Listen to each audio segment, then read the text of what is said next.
음, 24살에 아이 엄마가 됐어요. 그리고 대한민국 학부모 연대라고 해서 학부모 모임을 계속 하고 있는 사람입니다. 네. 이번 어쨌든 지방선거에 나올 줄은 저도 몰랐어요. 제 오랜 친구들이 다 네가 선거에 나올 줄이야 하면서 생각보다 많은 사람들이 선거에 나온 걸 알고 있더라고요. 막 커피숍에 갔는데 부산에서 살다가 만났던 병원 원장 와이프 언니가 신혜야 너 몇 프로더라 막 이러는데 생각보다 제가 놀랬던 건 많은 사람들이 선거에 관심이 있고 말을 아무도 안 할 뿐이지 좋아요를 안 누르면서 다 보고 있더라고요. 그래서 자유한국당이어서 좋아요를 누를 수 없었대요. 그래서 많은 이제 어떻게 보면 그 격변기에 제가 이제 또 경험을 하게 됐고 관찰을 하게 됐던 얘기들을 할 수 있었으면 좋겠고요. 뭐 인터넷이 안 되는 것 같아서 요거는 일단은 빼고 뭐 하나씩 설명을 드리겠습니다. 마지막 10분은 궁금한 걸 물어봐 주시면 제가 질문을 대답을 하는 시간으로 갖도록 할게요. 어떤 것을 가장 궁금해 하실까 해서 많은 분들한테 물어봤더니 일단 해시태그 첫 번째는 공천이었습니다. 그래서 공천?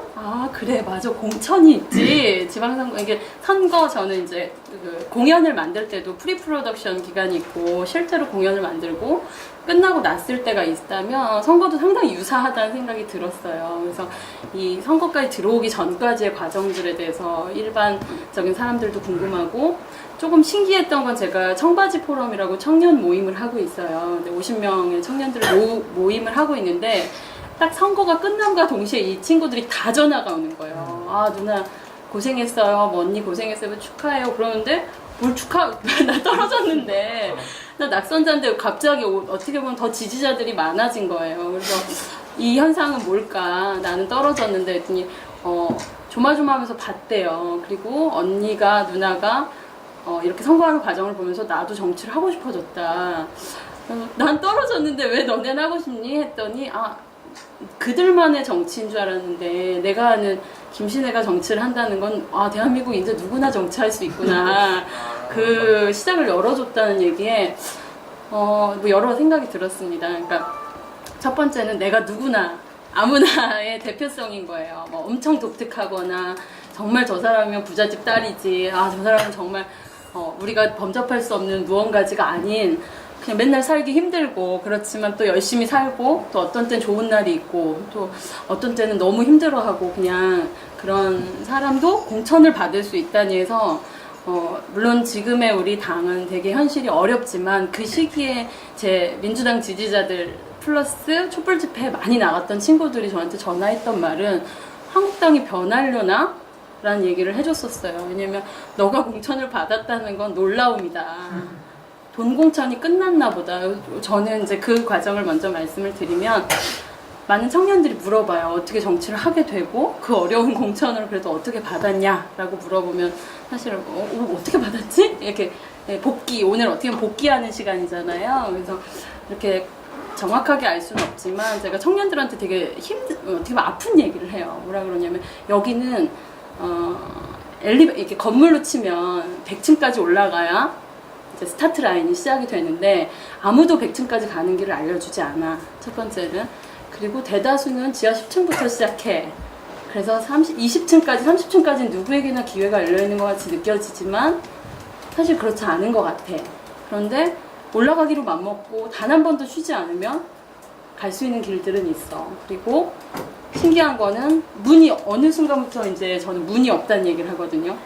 문이 없어요. 근데 그때 대다수 포기하는데 창문이 있고 로프가 있고 그 옆집에 베란다를 타고 가서 하루만 여기서 숨겨주세요 할 수도 있고 그리고 유리를 깨고 넘어갈 수도 있어요. 그러니까 그럴 만한 자신이 있니라고 하면 대다수의 청년 애들은 싫다는 거예요. 특히 우리 이제 어떻게 보면 보수당의 그동안 엘리트들 정말 서울대 연고대 출신 친구들 많은데 또 저는 영재학교 선생님을 했었어요. 카이스트 부설학교. 그래서 이 똑똑한 아이들은 이 멍청한 선생님이 어떻게 하는지 지켜보고 있었더라고요. 그러니까 그런데 이제 나중에 그 친구들이 전화 와서 해준 말은 선생님이 참 어떻게 보면 현명하지 못하다, 너무 똑똑하지 못하다고 생각했는데 그 무식함이 또 그래도 선생님이 정치하게 하는 힘인 것 같아요 라는 얘기를 해줬어요. 그래서 그런 면이 약간은 일맥상통하는 것 같아요. 저는 진짜 여기 이 과정에 올라가다 보면 정말 견제하는 사람도 많고요, 죽이는 사람도 많고요, 뭐 그 사람을 배제시켜 놓고 하는 일들이 그냥 비일비재한, 근데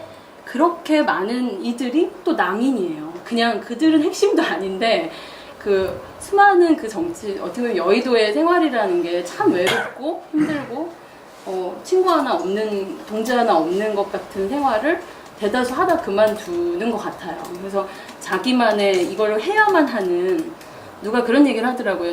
뭐 여의도에 와 있는 사람은, 특히 이제 국회에 들어와 있는 사람들은 그 절에 그 스님들이 출가하잖아요. 출가했을 때 이유를 묻지 않는 것과 같은 이유다, 이런 얘기를 들은 적이 있는데요. 다 자기만의 무의식적인 엄청난 동기들이 있기 때문에 정치를 한대요. 그리고 그런 동기가 없는 사람들은 그런 위기가 왔을 때 그만두는 거예요. 왜냐면 사실 상당히 힘들고 외롭고 또 내가 왜 해야 되지 하는 그런 순간들이 대다수에 온다라는 생각이 저도 드는 것 같아요. 그래서 이건 이제 선거 전에, 전혀 들어오기 전에 저의 생각이고, 그렇게 해서 숨어있고 도망가고 밧줄 타고 막 찢어지면 붕대 감아준 사람한테 붕대만 빌리고 해서 이렇게 어느 순간 있다 보니까 100층까지는 아니지만 스타트라인 한 70층까지는 어떻게 왔던 것 같아요. 그리고 저 같은 경우는 전혀 정치에 관심이 없었어요. 사실은 정치에 관심도 없었고 정치과 상담사로 살았고, 많은 사람들을 이제 계속 상담하고, 왜 이렇게 자살하고자 하는 친구가 많지? 왜 이렇게 미투 사건이 많지? 저는 이미 미투 사건, 심지어 친아버지한테 성폭행 당한 친구들이 정말 많아요. 여대 오는, 제가 여대에서 상담을 또 했었는데, 여대는 이거 되게 어떻게 보면 위험한 발언일 수도 있지만, 대한민국에 친아버지와 새아버지에게 성추행과 성폭행을 당하는 여자분들이 상당히 많습니다. 근데 그거에 대해서 다 은폐돼 있고, 그런 거로 치자면 대학 교수, 또 언론, 뭐 수많은 곳에서 지금 이제 드러났지만, 그런 일들을 보면서 왜 이런 것들이 개선이 안 되지? 왜 이렇게 계속 일어나는 일들이 왜 반복되지라는 관심을 가지면서 한 사람 한 사람이 심리 문제라고 생각들지 않았어요. 사회 문제구나. 근데 개선이 안 될 만한 그런 이유들이 있나라고 들여다보니까 어쨌든 그 중에 하나가 법이라는 생각이 들었고, 왜 이 법을 집행하는 사람들과, 그러니까 법을 만들어내는 사람들과 집행하는 사람들과 이 법에 놓여진 이 사람들이 괴리가 있구나. 한 번도 이 가난이란 걸 못 느낀 사람은 이 가난한 사람들의 대충 적당히 해주면 돼, 이런 것처럼 수많은 성에 이렇게 노출돼 보지 않은 사람은 그거에 대해서 됐어, 그렇게 그건 그냥 지나가는 일일 뿐이야, 이렇게 할 수 있는 그런 괴리감에 대한 생각이 들면서 그 케이스들이 저한테는 정치를 하게 된, 어떻게 보면 아주 기본적인 동기였던 것 같아요. 첫 번째는 사회를 바꾸고 싶은데 최소한 내가 정신과에서 만났던 그 자살하고 싶고 정말 억울하고 정말 사회 끝에 놓여졌던 무언가, 그것들이 법적으로라도 뭔가 바꿀 수 있지 않을까라는, 이제 어쨌든 그런 너무나 순진한 생각으로 이제 관심이 갔고요. 이제 부산에 제가 원래는 영상물 등급위원회라는 일을 하게 됐어요. 그래서 영화 등급, 제가 두 번째 날에 했던 일이 그 7번 방해 선물 등급을 매기는 일이었어요. 모든 영화에 이제 15세 관람가, 여러분이 볼 때는 15세 관람가, 청소년 관람가가 쉽게 매겨진다 생각하지만 사실은 그분들, 저희는 이제 그 9명의 그 영화 전문위원이 있고요. 그 다음에 8명의 소위원이 있어요. 영상물 등급위원회. 근데 저는 4년 7개월을 근무를 했는데, 저희는 눈을 팔아서 먹고 산다라고 저희가 말을 하거든요. 오늘도 눈 팔아야 돼, 이러고서. 왜냐면 단 1초 누가 눈 감으면 그걸 다른 사람이 봐서 또 말해줘야 되고, 그 한 장면 한 장면에 청불과 15세가 왔다 갔다 하기 때문에 이제 그 일을 할 때 제가 부산에 갔었고, 이제 해운대에 살았었는데, 해운대에 그 당시에 이제 서울에서 살던 사투리 쓰지 않는 많은 사람들이 해운대에 와서 살았어요. 그래서 그 당시에 해운대에 부산 시의원 캐스팅이 났는데, 서울 시민인데 부산에서 살고 있는 사투리 쓰지 않는 애기 엄마라는 캐스팅이 떨어졌고, 그때 저한테 이제 추천이 왔어요. 그래서 저는 전혀 이제 당 생활도 해본 적이 없고, 정치에 그냥 언젠가 그런, 이런 거 좀 바꿔야 되지 않아라는 약간의 이제 그것만 갖고 있었는데, 그때 이제 추천이 와서 새누리당에 당원 가입, 2,000원 가입을 처음 하게 돼요. 그래서 그때가 이제 2010 2, 3년이었던 것 같아요. 그래서 어쨌든 처음 가입은 했지만, 이제 그때 이 당협이 어떻게 당원협의회라고 말하는 지역구가 어떻게 움직이는지 처음 알게 됐고 뭐 막 등산을 간다고 오라는데 막 열대가 가고 막 거기에서 막 소개 한번 해주면 막 그 지역 주민들이 다 막 마치 저를 막 진짜 뭐 공주 대하듯이 해주시고 그래서 되게 이상했어요. 그런 이상한 어떻게 보면 지역구 경험을 먼저 했죠. 그리고 이제 그런 시기가 지나면서 어쨌든 이제 주소가 그 당시에 이제 우1동, 우2동이 있었는데 해운대에 우2동으로 옮기라 이러더라고요. 뭐 제가 사투리도 어색한데.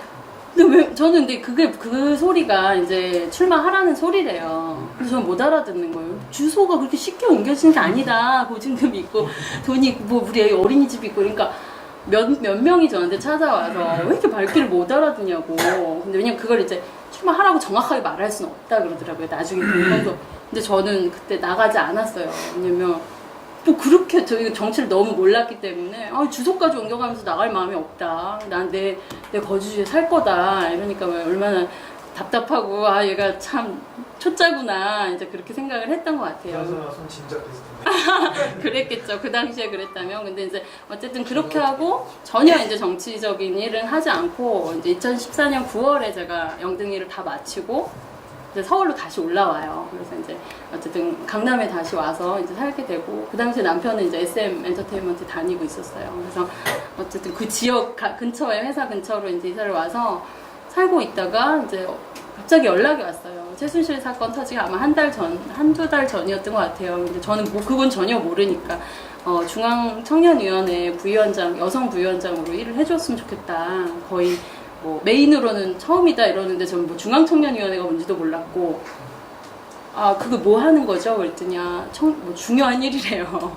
당을 살리고 뭐 그래서 어쨌든 그럼 큰 무리가 안 된다면 제가 하겠다 해서 이제 수락을 했고 그때부터 이제 부위원장 일을 하면서 저희가 청년 뭐 모임도 만들고 뭐 하는데 아무도 오지 않는 거예요. 저는 사실 그때부터 시작됐고 아무것도 모르고 거기서부터 시작한 거거든요. 근데 왜 온다고 한 사람들이 안 오지?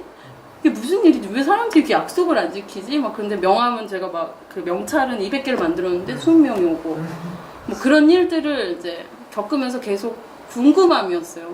도대체 왜들 이러냐 했더니 지금 뭐가 조금 안 좋아지고 있는 상황이어서 그러니까 그들은 알고 있었던 거죠. 아무리 청년이어도 그러니까 중고등학생이어도 엄마 아빠가 무슨 일 있으면 이제 촉이란 게 오잖아요. 왜냐면 대다수 이제 청년 조직들이 당 안에 청년 조직들이 다 아버지가 있어요. 나름의 누구 라인, 쟤는 누구 라인, 쟤는 누구 라인, 쟤는 뭐 강원도 누구 라인 뭐 이런 식으로. 근데 저는 이제 그거 전혀 모르고 쟤는 누구 라인이야 하면은 쟤는 저는 그냥 라인이 없는 애인 거예요. 그냥 와서. 그리고 저를 처음에 추천했던 사람도 페이스북 보고 열심히 할 수 있는 사람 같다. 그렇게 해서 이제 추천이 들어왔었고 그때 이렇게 활동을 했던 것 같습니다. 얘기가 길어지지만 뭐 그 자세한 얘기는 이제 나중에 드리고요. 그러고 보니까 왜 사람들이 다 영광을 누릴 때는 다 청년들도 많고 막 여기서 뭐 국회의원 비례 받을 때 막 다 활동했던 친구들이 당이 어려워지니까 다 내빼는 것들을 봤어요. 저는 뭐 청년 하지만 사람들 니네가 뭘 했는데요. 사실은 집안 어려울 때 다 그냥 아빠 엄마가 알아서 하세요. 그런 청년들에 대한 되게 회의가 있었고 청년들 만날 때마다 얘기해요. 너 뭐 어디가 있었는데? 너 그동안 뭐 했는데? 근데 이제 와서 또 나타나서 뭘 그렇게 비판을 하는데. 그리고, 약간 어떤 면에서 이제 뭐 누구라고 실명을 공개할 수 없지만 보수에서 이제 청년들을 약간 안 키우기로 하기로 느껴지는 거는 저 혼자 느끼는 거는 뭐 땡땡땡땡땡땡 남녀 언젠가 이렇게 떴던 그런 청년 뭐 정치인들을 보면 다 비밀 누설하고 어떻게 보면 뭐 종편 가서 다 떠들어대고 이런 거에 대해서 어떻게 보면 되게 불신이 있었던 것 같아요. 그리고 네네. 그랬을 때 이제 제2의 누구누구는 별로 키우고 싶지 않아진. 그래서 어떻게 하다 보니까 인재풀이 좀 어떻게 보면 급이 떨어진 그런 느낌도 이제 그게 전 개인적인 생각이지만 그러면 방송인이 될 것인가 정치인이 될 것인가는 선택을 해야 되는구나. 방송에 가면 누구도 그런 얘기를 하더라고요. 방송에서 자꾸 센 걸 요구하고 다 잘한다 하니까 자꾸 조금씩 수위가 세지고 이 얘기 정도도 해야지 하면서 점점 이제 간다는 얘기를 했어요. 그리고 요번 지방선거에서도 저도 느끼는 게 자기 지지자들은 맨날 자기를 응원하잖아요. 최고시라고. 근데 그 얘기를 안 들어야 되는 것 같아요. 저 같은 경우는 이제 중간중간 저를 반대하는 사람들을 만났어요. 사실은. 왜냐면 내 거울을 자꾸 봐야 돼서 만나다 보면 정확하게 말하더래요. 이번에 김신혜는 무조건 떨어질 거래요. 그리고 민주당이 압승으로 이길 텐데 그거는 너무 슬퍼하지 마라. 그리고 이제부터 김신혜 후보가 가야 할 길은 보전이다. 저희 한 6월 6일부터 너무 슬프더라고요. 당선이 아니라 보전을 받을 수 있는 후보냐, 보전을 받을 수 없는 후보냐를 마음속에 새기라는데 우리 이제 저희가 이제 15%. 네, 저희가 이제 참신 캠프라고 해서 저희는 30대 친구들이 한 4명 있었어요. 20, 30대가 저희 캠프원들이었는데 많은 기대를 갖고 좋은 말이라도 한마디 듣고 올까 해서 차에서 대기하는 이제 보좌진들한테 뭐래요? 김신혜 후보님 무조건 된대죠. 막 된다니까 이러는데 된대. 무조건 된대. 야, 회 먹으러 가자. 그러니까 애들이 후보님 안 돼요. 우리 뭐 회는 먹을 수 없어요. 막 이러면서 지금 명함 하나라도 더 나눠줘야 된다. 이제 근데 그때부터 이제 마지막 판부터 제가 조금 내 사람 챙기고 어떻게 하면은 조금 그래도 애매했던 표들을 조금 더 가져올까 이거로 마음을 바꿨어요. 왜냐면 이제 현실을 보니까 그러고 보니까 보이더라고요. 저분이 무조건 될 거야 하는데 저분은 민주당 찍겠구나. 이제 보여요. 겉으로 저 교회 너무 좋아요. 근데 불교 가시는 그냥 어찌할 수 없는 그러나 그래도 응원해주는 것들도 이제 보이고 왜 못 보지? 그러니까 아까 방송인이란 얘기, 정치인 얘기, 그 다음에 봐야 되는 근데 거기에 도취되거든요. 자기가 도취되고 막 빠져들고 이제 누군가는 그거를 이제 뽕 맞았다고 말을 하는데 뽕을 안 맞기 위해서 많은 노력을 해야 되는구나라는 생각을 이제 갖게 됐던 것 같고요. 어쨌든 여기까지는 아주 초반이지만 그래서 이제 공천이라는 것에 대해서 저는 그냥 공천 이퀄 캐스팅이라고 생각해요. 그리고 저는 이제 배우 에이전시를 했었습니다. 왜냐면 캐스팅이 제가 장철수 감독님이라고 은밀하게 위대하게 감독님하고 친한데요. 이틀 전에도 만났는데 캐스팅 표가 그냥 정확하게 여자 30명, 남자 30명 배우가 있어요. 더 잘해도 여기에 못 올라와요. 더 잘하고 뛰어나도 메이저급이 그냥 정해져 있어요. 거기에 예를 들면 다 잘생기고 이쁜데 양동근 정도가 올라와 있고요. 그러니까 완전 독특하거나 자기 캐릭터가 있거나 쟤는 느와르 물에는 쟤야 이런 정도 한 번씩은 뭔가 보여줬던 심지어 김태희도 거기 없을 때가 있어요. 주연 배우급에. 그럼 저는 이제 궁금한 거예요. 이렇게 이쁜 여배우도 왜 없습니까? 그러면 미안하지만 어떤 이제 배우들을 언급하면 걔가 보여줄 게 뭐가 있니? 라는 얘기를 해요. 너무 슬프더라고요. 그러니까 드라마 배우와 영화 배우가 이제 다르다는 거예요. 왜냐면 영화 배우의 주연 배우라는 소리는 2시간을 끌어갈 힘이 있냐 없냐라는 얘기를 들었어요. 근데 이게 정치는 물론 다른 영역이지만 저는 상당히 유사하다 생각해요. 도지사급이냐, 시장급이냐, 시의원급이냐, 구의원급이냐. 미안하지만 그걸 급이라고 나눌 수는 없지만 시간으로 치면 그만큼 많은 유권자들에게 보여줄 것과 그들의 마음을 훔칠 수 있는 그 컨텐츠나 그런 매력도가 있는가라는 생각이 들더라고요. 그러다가 이제 어쨌든 최수실 사건 터지기 한 달 전부터 이렇게 열심히 활동하다 보니 여의도 인지도가 높아졌어요. 그러니까 어느 분이 이제 당내에서 나름 활동을 이제 나중에 가다 보면 이제 알게 돼요. 당내에 중요한 분들이 누구고, 누가 언저리고, 누가 어떻게 되고, 누가 어떤 갭하고 이런 것들이 이제 어쩔 수 없이 지금은 이제 비판거리로 나오지만 그런 걸 보게 될 때 나름 중요하신 분들이 해주는 말은 김신혜는 여의도 인지도는 있는 애다. 세상이 너를 모른다. 근데 세상이 뽑는 거다. 아까 이제 중앙당과의 교류도 중요하다 했는데 중앙당의 교류는 저는 잘했던 것 같아요. 근데 이제 유권자들은 아무도 김신혜를 모른다. 그게 이제 개인적으로 첫 번째 제가 봤던 거울이에요. 나를 모르는구나. 그리고 그렇게 알려지기 쉽지 않은 거예요. 왜냐면 특별하게 확 뜰 정도의 요소를 갖고 있지도 않고 제가 또 이렇게 어떻게 보면 나쁜 소리를 미친년처럼 하지도 않아요. 그러면 뭔가 그렇게 할 요소가 없구나를 제가 첫 번째를 알았고 그러면 인지도가 없으면 정치할 수 없습니까? 라고 많이 물어봤어요. 근데 인지도가 없어도 정치할 수 있지. 근데 큰 정치는 어렵지. 라는 얘기에서 이제 제가 그때부터 이제 광역의원을 꿈꿨어요. 10분? 네. 그렇게 하면서 어쨌든 이제 아직 공천 얘기도 못 왔지만, 네, 그렇게 왔고요.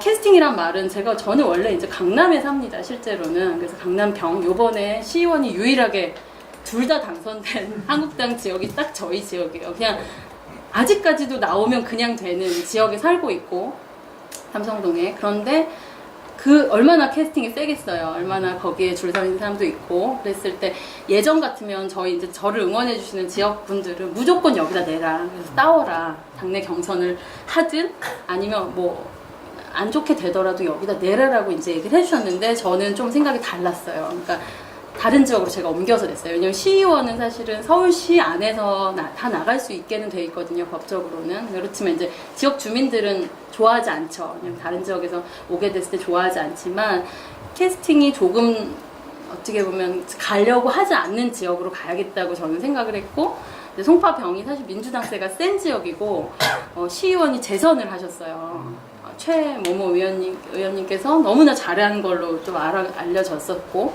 재선을 했고 상당히 어려운 지역이었는데 그 지역으로 제가 어쨌든 공천을 받게 돼요.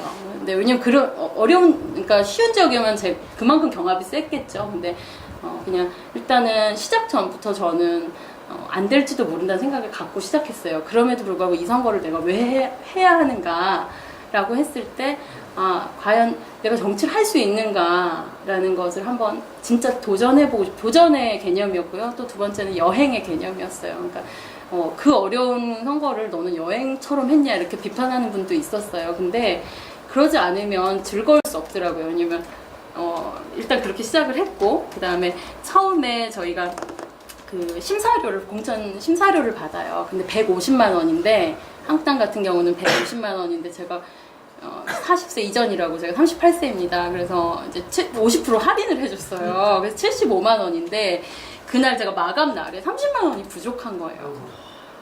근데 30만 원을 빌리려고 10명 제가 그 여의도 파스쿠치에 앉아가지고 보험하는 아줌마처럼 이름을 다 적어놓고 10명한테 전화를 했어요. 그래서 3만 원만 빌려달라고. 나 지금 공천 심사료가 없는데 되게 친했던 친구들이에요. 근데 무슨 제가 100만 원 빌려달라는 것도 아니잖아요. 근데 신혜야 내가 어떻게 기가 막히게 지금 딱 돈이 없네?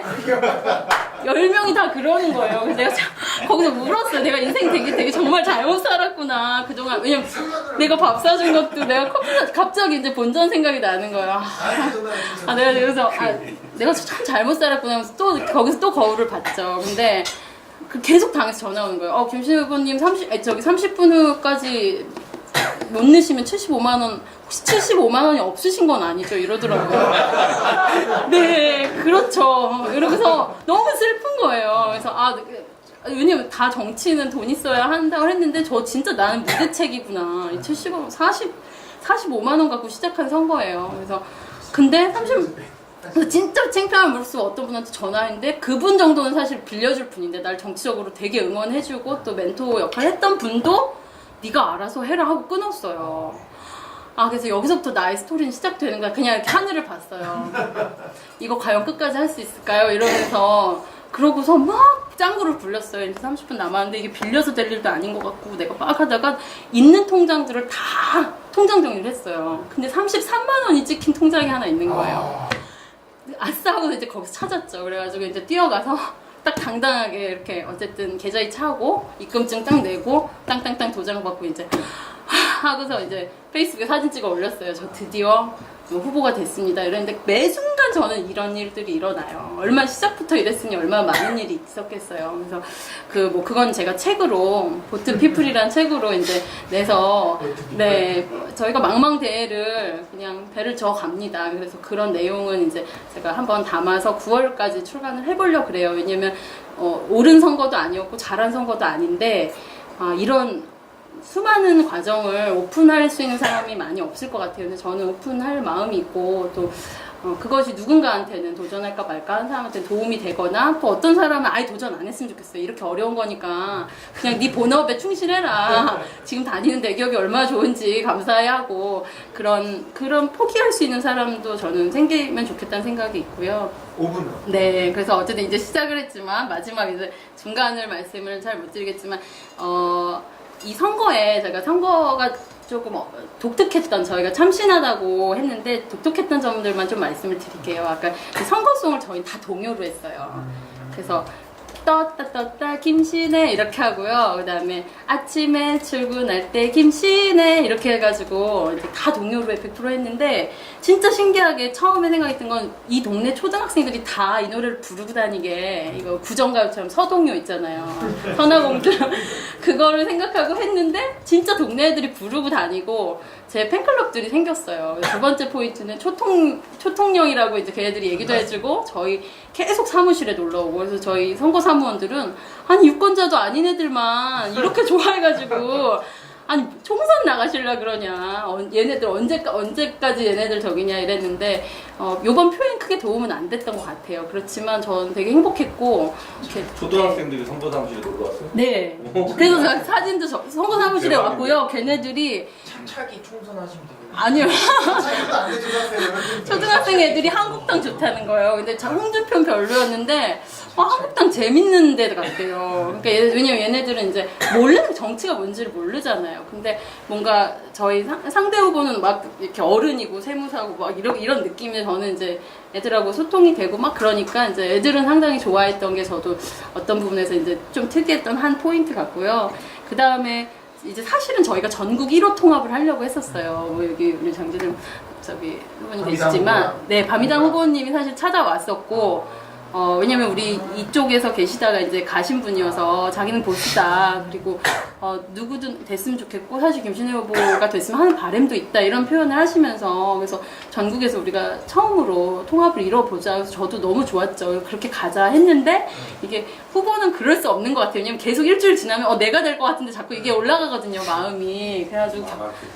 네, 그래서 처음에 그렇게 서로 얘기했던 것과는 상당히 달라졌지만 마지막까지 응원했고, 뭐, 어쨌든 저의 특징은 이제 항상 이렇게 유세하고 다니다가, 민주당 정 후보님 화이팅이에요. 이렇게도 하고, 뭐, 바른미래당 우리 정 후보님 화이팅이에요. 이렇게 했었어요. 근데 그거를 좋게 보신 것 같아요. 뭐, 어쨌든 경쟁인데, 어차피 다 누군가는 될 거고 이 과정에서 서로 싸울 필요 없지 않냐 그게 저한테는 이제 즐거움의 포인트였고 저희가 그 송파 같은 경우 이제 박성수 구청장님 민주당에서 되셨는데 그 구청장님 사무장님이 저를 불렀어요.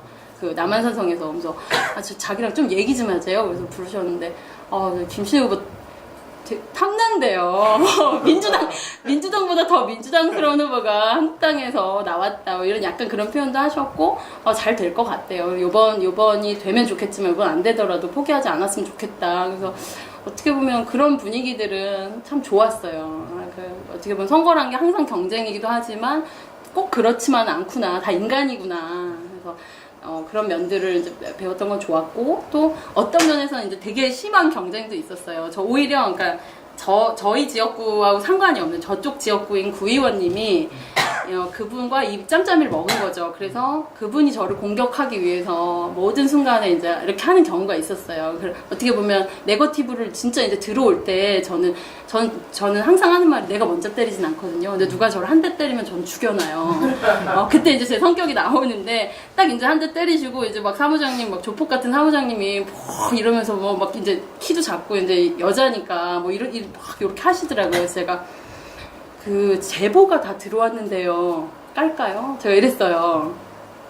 그랬더니 그 사무장님이 뭐를 이래요. 그래서 제가 몇 월 며칠 장소랑 시간만 쭉 말씀을 드릴게요 하고 쭉쭉쭉 말씀을 드렸어요. 그랬더니 10분 뒤에 그 후보님이 바카스를 사고 갑자기 김신혜 후보님 뭐 왜 그래요? 이러면서 잘 지내봅시다 뭐 이래요. 그래서 먼저 때리지 마세요. 그래서 어차피 다른 지역이시고 무슨 약속이 오고 갔는지 제 느낌엔 다 보이지만 최선을 다해서 열심히 하는 시간을 들이시는 게 중요하지 상대를 죽이는데 너무 시간을 많이 안 쓰셨으면 좋겠다. 저 죽이면 뭐 좋은 소문 나실 것 같아요. 그러면서 그랬는데 결국 그분 떨어지셨어요. 그래서 뭐 어쨌든 교훈은 누구 안 되기를 바라는 에너지를 많이 쓰는 거는 그렇게 자기 선거에 큰 도움은 안 되는 것 같다. 뭐 이런 생각도 들게 됐었고요. 또 하나는 제가 이제 최저가 가성비 후보로 유명했어요. 그래서 다른 지역 나온 분들이 거기 선거복 나도 알려줘요. 그리고 왜냐면 제가 선거복도 제일 저렴하게 하고 그다음에 명함도 제가 제일 저렴하게 하고 뭐 이런 소문이 나가지고 뭐 심지어 나중에는 우리 보자진 그 후보 캠프에서 업체 하자고 그냥 이렇게 영업이 잘 되냐고. 왜냐면 이제 저렴한 데는 다 찾잖아요. 저렴하면서 나쁘지 않은. 그래서 많은 이제 후보들이 그걸 또 소문이 났더라고요. 그래서 네, 그것도 독특한 점이었고, 네. 그 마지막은 이제 송파였잖아요. 송파 되게 관심이 많아요. 여기 송파와 관련된 이제 재밌는 에피소드도 되게 많이 있었는데, 네, 그것도 뭐 나중에 책에 담도록 하겠습니다. 어쨌든 제가 이제 후보로 나와서 느낀 점은 인생 살면서 왜냐면 뭐 30세 이전에 꼭 해야 할 이야기 뭐 이런 책에 반드시 선거를 나오거나 뭐 선거 운동을 해봐라라는 얘기가 있대요. 이게 1번. 1번이에요. 왜 그런지 알겠더라고요. 왜냐면 정말 자기 자신을 바라보게 되고요. 제가 저희 이제 캠프 친구들한테 하는 말이 나는 리더십이 없다예요.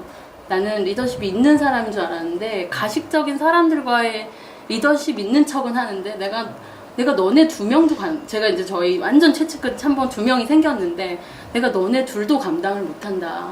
나 없어졌으면 좋겠다. 미안한데 어떤 때 한 명은 너무 충성이 있어서 좋은데 한 명은 너무 툴툴대니까 저 친구 미안한데 내가 널 감당을 못한다 했더니 그러실 줄 알았어요 이러더라고요. 그래서 정확하게 선거를 하고 나니까 내 장점과 단점이 보이고 내가 뭐가 부족한지. 아무리 이제 저는 당을 탓할 수 없는 게 26.8%를 받았어요. 근데 보조는 혹시 넘겨요? 네, 보조는 넘겼죠. 근데 이제 당의 문제라고 하더라도 내가 너무나 잘했고 내 부족함이 없으면 또 다른 게임인데 정말 기가 막히게 선거 기간을 통해서 자기를 보게 돼요.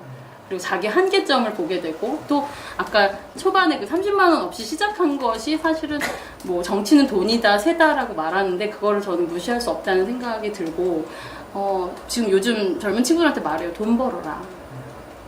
이제 의원님들한테 물어본 결과로는 보통 의원 선거는 뭐 1억에서 5억 억 단위가 든대요. 예. 그러면 그 억 단위를 자꾸 탓하지 말고 최대한 벌 수 있는 5천이라도 벌든 하여간 뭐 나는 하나도 준비 안 됐으니까 난 청년이니까 날 팔아주세요. 그거는 좀 아닌 것 같다는 생각이 들었어요. 물론 현실적으로 너무 어려운 일이지만 여기 뭐 지금 청년 정치 뭐 이런 책도 쭉 보면서 진짜 이제 어떻게 보면 청년의 캐스팅이 필요한 시기지만 이 돈의 문제를 어떻게 청년들과 공유하고 해결해야 될지에 대해서 이제 정말 그러나 청년들도 해야 되는 최선을 다해서 돈을 모아야 되고 어떻게 보면 돈이 없으면 업체라도 선정을 미리 다 해놓든지 무언가의 대안을 반드시 세워야 된다라는 생각을 가졌고요. 두 번째는 그 정치가 더럽고 썩었다라고 말하는 것에 10분의 1을 겪었어요. 정말 많은 사기꾼들과 정말 많은 분들이 그냥 후보라는 사람은 이렇게 돈자루에서 돈 찌르면 돈이 쿵쿵쿵 나오는 사람으로 여기고 그들을 협박하는 방법을 기가 막히게 알아요. 개소식에 와서 깽판 넣는 분들, 뭐 어떻게 하면 나 언론이니까 너 나한테 잘못 보이면 내가 기사 잘못 써. 그러니까 근데 거기서 그냥 좋은 게 좋은 거로 갈 수도 있고 한 번은 저도 성과를 보였거든요. 그랬더니 그것도 소문이 또 나더라고요. 쟤는 돈이 없다고 이러면은 신기하게 돈 없는 후보한테 안 몰려요. 소문이 쫙 나요. 그래가지고 네 그런 뭐 등등의 사항이 있지만 그동안 어떻게 보면 의원님들에 대해서 다른 시각을 저는 갖게 된 게 저분들은 3선, 4선, 5선을 한 거는 이거의 10배 버전을 이렇게 해서 만신창이가 되면서 저 자리에 갔구나. 기득권을 비판하지만 기득권들이 왜 그걸 못 내려놓는지에 대해서 이상한 이해를 하게 됐어요. 그리고 그동안 낙선했다 당선한 의원님들을 찾아뵀어요. 낙선했을 때 뭐 하셨어요? 그랬더니 다 엄청난 슬픔들이 있더라고요. 나는 두 번 낙선했다는 소리는 그냥 인생이 끝난 거야. 그냥 모든 인간들이 그냥 인간 취급을 안 해. 그냥 찌찌찌 거리고. 근데 그거를 찌찌찌 정도가 아니라 모든 곳에 밥도 먹기 싫어한대요. 그리고 심지어 와이프도 떠난 분이 있어요. 와이프도 나는 너 같은 인간과 같이 있고 싶지 않다. 근데 당선되니까 모든 게 또 해결이 된대요. 그래서 이 정치인이라는 건 다 좋은 의도를 갖고 시작하지만 이 당선과 낙선은 어떻게 천국과 지옥을 오고 가는데 아까 후보님 얘기해 주신 것처럼 정말 버텨야 되는구나. 그리고 결국은 버틴 사람한테 그 또 다른 기회가 오고 캐스팅이 오는데 어떻게 버틸 것인가에 대한 대안은 자기가 찾아야 되는구나라는 이제 생각을 가진 것 같아요. 그래서 어쨌든 이제 저 같은 경우는 이런 기회를 주셔서 감사하고 복귀를 하면서 사실은 너무 슬퍼서 이게 면역력이 다 떨어졌어요. 몸이 확 아프더라고요. 그리고 신기한 게 사람을 너무 좋아하는데 이 선거 끝나고 한 달 동안 아무도 만나기 싫은 거예요. 그리고 전화 오면 다 까칠하게, 그러니까 겉으로는 예 이러는데 제 속은 까칠한 거예요. 그래서 사람들한테 이제 어떻게 보면 되게 호의적이지 않은 저를 발견을 했는데, 이제는 회복이 된 것 같고, 한번 바닥을 치고 나니까 이런 것들을 개선해야 되는구나도 알았고, 또 지금 뭐 개인적으로는 당내 상황이 너무나 슬프고, 왜 이렇게밖에 비춰지지 않을까. 사실 좋은 면들도 있거든요. 근데 이건 이제 관심도 없어요, 많은 국민한테. 그래서 이 시즌 이후에 사실은 다음을 저희 또 준비해야 할 사람들은 다른 것들을 준비해 보려고 합니다. 예. 그래서 감사합니다.